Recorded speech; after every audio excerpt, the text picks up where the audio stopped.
So he's here to tell us all about losing his radio virginity on national radio. Please welcome Matt Richardson. Thank you very much. Cheers, nice to see you. Hey, hello. Hello. Oh, nice. I didn't realise that was going to be the music. How wonderful. Hello, are you all good? Yeah, thanks very much for having me. I sort of really ummed and ahed about doing this because my boss, Liam Fisher at Wireless, said, oh, you should do a talk to the whole radio industry because, you know, if it goes well, you might get another job. But the opposite is true. If I fuck this up, that's me done. And I'm very aware of that. So if you work for Radio 1, cover your ears for a bit. That'd be lovely. Thanks very much. It is true. So Virgin is my first ever radio job. We relaunched in March last year on DAB on the second... I don't really know how it works. I don't really know any of the technical stuff. We're on the second bit of DAB, which was really hard to explain to my dad. That, I mean, the fact that I don't know that means that we are fucked, really. The fact that my dad had to retune his DAB and all that was an absolute nightmare, and he just wants us to get an FM frequency. He's absolutely desperate. He keeps asking me to ask Richard Branson if we can just have an FM frequency, as if it's that easy. But it's been really good fun. We are obviously, you know, not the absolute version, but it is easier when people go, Virgin Radio, and they go, absolute, and you go, yeah, whatever, I don't care, just, I've got a radio job. And it's hard, right? I didn't realise how hard it is. I've done loads of TV. I do stand-up comedy was my thing that I got into sort of entertainment with. And the only experience I had on radio before this was everyone thinking I'm Matt Edmondson all the time. Which I'm not. We're very different people. For example, I presented The Extra Factor and got fired, and he got it cancelled. Very different people. OK? I used to stand next to Caroline Flack, he stood next to Ryland. Just very different, OK? And it's weird, and it's hard. It's hard presenting on a new DAB station as well. And the irony of doing Drive on a station you can't get in your car doesn't go past me. That's really difficult because, like, when my fellow people on the station, my fellow presenters, have to get, you know, their radars and they have to get people to listen to them for longer, I have to convince people to buy a new car to listen to me. Which is really difficult, all right? And it's been amazing. It's been pretty tricky. There's been nice bits as well. Like, I've never done radio, but everyone else on the station is super experienced. Like Edith Bowman does Breakfast, Kate Lawler is on before me, Tim Cocker, and I went into it knowing absolutely nothing, and it was very different. And I was left alone as well. I didn't have a producer when I started. I was left to drive and do it all by myself, which I think was because I'd done so much stand-up, everyone thought, oh, he can write stand-up, he can write a radio show. But it turns out writing stand-up and writing radio are very different things, which is why I was the first one to swear on air and get an Ofcom complaint within 3 weeks. My Ofcom complaint, by the way, was about Chris Evans. I think Chris Evans might have made the complaint. Quite often, we're very easy on Virgin about talking about other radio stations, so quite often I have a go at Greg James because he's on at the same time as me and he can't hear me. And I do that with all the other radio stations, kind of punching up, you know? And we did this bit once where Chris Evans got fired from Top Gear, and I did a joke about the fact that people don't like him on telly because they're reminded that he's ginger. Whereas on the radio, they love him because you can't see that he's ginger, right? That got an Ofcom complaint from a man I can only assume is ginger. The Ofcom complaint said, and I quote, "You wouldn't say that about Muslims." And I was like, of course not, I'm not an idiot. And he also said, ginger people are a race too, which there absolutely isn't. Ginger Lives Matter is not a thing. Imagine the march. It could only happen in November or they'd all burn to death.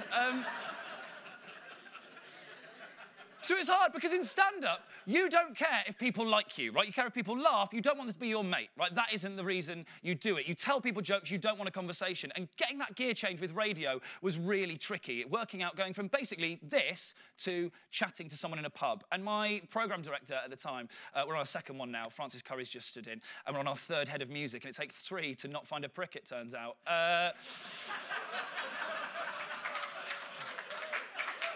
For anyone with enough knowledge to know who our first head of music is, that does stand.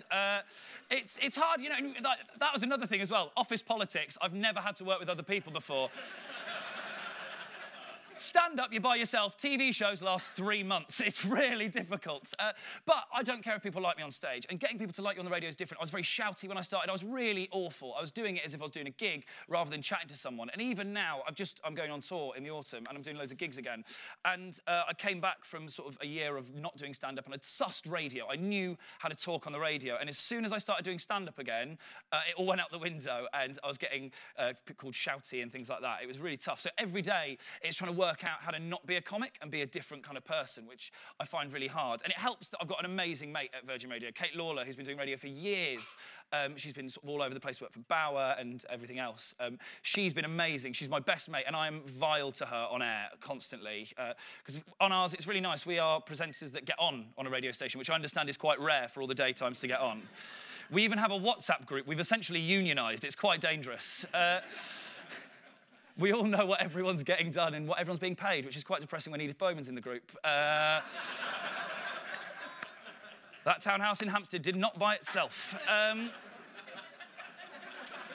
But it's good. We all know the problems in the station. We all know everyone else's problems on their show, and we all work together. Kate Lawler's been really good. I'm horrible to her on air. I'm really nasty. But you can't win Big Brother and get away with it, frankly. I found out a few weeks ago that she had a fitness DVD about 15 years ago. And what we did is I decided, without telling her, to buy it. And then rinsed her for it online and read her the reviews that had been left on Amazon, which is in this clip. But then you revealed that you had a fitness DVD. Yeah. This is amazing. So we had a look on Amazon. There's a lot of reviews. Who buys a workout DVD and goes, well, I should tell the others? Like, it's just not something that goes into... I never review things. Who reviews This is how you DVDs? troll people if you're too old for Twitter. Right, this is it. So the workout, this is my favourite one. The workout itself certainly keeps you occupied, which is so passive-aggressive as a start. I thought it was quite difficult, strenuous, and might be hard for beginners to grasp and keep up with. Added to this, Kate Lawler's ineptness as a presenter. Wow. You spoilt it, Kate Lawler. Who was that? Sado845. I don't know what they're called. Dweeb 3000. Dweeb 3000. Virgin Radio. It's, one person went to clap. Thanks very much. Cheers. No, it's fine. It's like it's the nativity all over again. And it's great. Like, she really takes it really well, and we do lots of stuff on air together as presenters, which I think is quite rare in radio stations where shows feel very isolated, but we don't have that, which is great. And it's been tough. Like, it's been really tough. The whole thing has been hard. Learning to do radio, office politics, and you know what? I really love it as well. I think it's great. And I know that coming into Drive without having any radio experience could have been bad, but they took a chance on me, and it's been brilliant. And I think my show's good. I'm really proud of it, and I'm really proud to work at Virgin Radio, although my contract's up in April, if anyone is interested. Sorry, Liam. Yeah, it's great. And you know what? The thing that I like about it the most is having an audience that you can talk to every single day, and it's been tricky to make the transition, and I think they're there now. And it's been hard as well, because when you first launch a radio station, nobody's listening to begin with, right? And you're trying to do things where you're going, hey, guys, what do you think about this? And you get absolutely nothing back. Only now have we just started to get our interaction and, like, tweets and texts and things like that, which makes it really exciting. And where we've done radio where we feel like we're shouting into the wind, we now feel like we're shouting at people, and they're going to get back in touch, which is really cool. Although the first time I got a tweet, it was someone to tell me to fuck off and die, which wasn't ideal. And I still get in trouble as well. I still haven't worked out the industry and how to be safe. For example, I did a chat show recently, and I got told off because I went on this chat show and told Virgin Atlantic to go and fuck themselves for not giving me an upgrade, which it turns out is contract breach when you work for Virgin Radio. No one tells me. I've not read the thing. My agent signed it. So, you know, it's...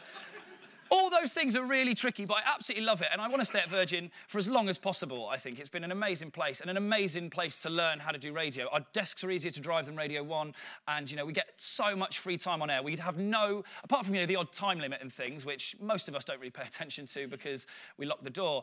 I mean, we're very much like Colin Murray in that sense. We don't give a shit. It's all about the listeners. It's hard, you know, we get to say whatever we want on air. Like when we had the disasters, the fire and the terrorist attacks, we can go on and we can say whatever we want about it, which I think is the most important thing as a presenter and as a listener, to have someone that isn't just a robot who's going to play you songs and go, next up, Justin Bieber, and that's it. Like, we can really show ourselves on air, and I don't think there's many other radio stations that let you do that. So I love it there. It's been absolutely brilliant. Thanks very much for listening to me. Cheers. Hopefully I'll be back next year.